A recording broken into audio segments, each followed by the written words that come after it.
Today, we're jumping into one of the most ambitious scientific quests ever undertaken, the Human Genome Project. This was an incredible international effort to create the very first comprehensive map of our genetic blueprint. So let's start with a big question that really powered this whole mission. What if we could read the entire instruction book for a human being? Not just a chapter, not just a paragraph, but every single letter from cover to cover. That was the absolutely massive ambition behind the Human Genome Project. And the scale of that book, it is just staggering. We are talking about accurately reading the order of 3.2 billion DNA base pairs. You know, to put that into perspective, if you tried to read just one letter per second, it would take you over 100 years to get through it all. This project was aiming to do it in about a decade. Wild. All right, so here's how we're going to break down this incredible story. We're going to look at the three major goals. First, the foundational goal, sequencing the blueprint. Then, goal number 2, finding the instructions, the actual genes. After that, we'll cover the revolutionary commitment to sharing all that knowledge. And finally, we'll explore the project's lasting echo in our world today. Okay, first up, the primary mission.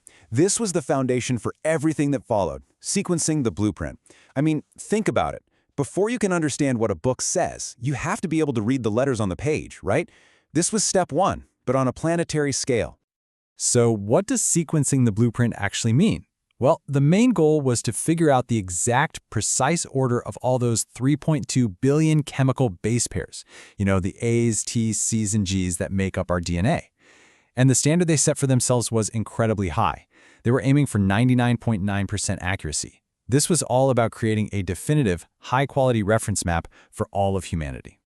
So how in the world do you even start to tackle a puzzle that massive? They used this really methodical approach. First, they made a rough map of our chromosomes, just to figure out where the big chunks of DNA belonged. Then, they broke those huge chunks into way smaller, more manageable fragments. Each of those tiny little fragments was sequenced by itself.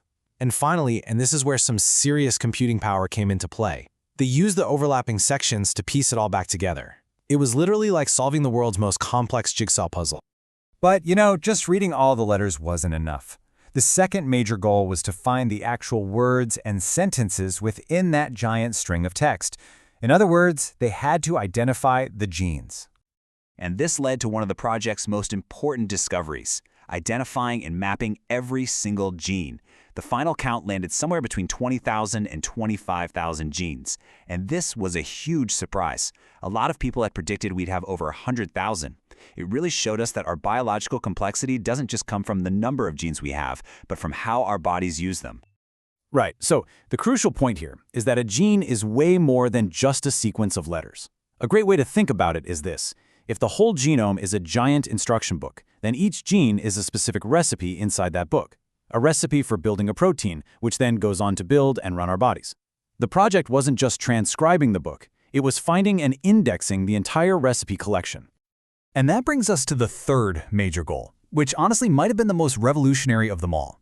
This project wasn't just about discovery, it was about creating a resource for all of humanity, and that meant sharing the knowledge openly and, really importantly, ethically.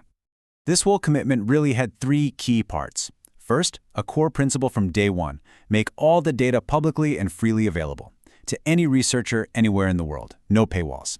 Second, the project was designed to push technology forward, to make sequencing dramatically faster and cheaper for the future. And third, and this was so forward-thinking, they dedicated a chunk of their budget to studying the ethical, legal, and social issues, the LC stuff, that they knew this new knowledge would create. So, let's talk about the project's lasting echo. Because the completion of the Human Genome Project back in 2003, well, it wasn't an endpoint.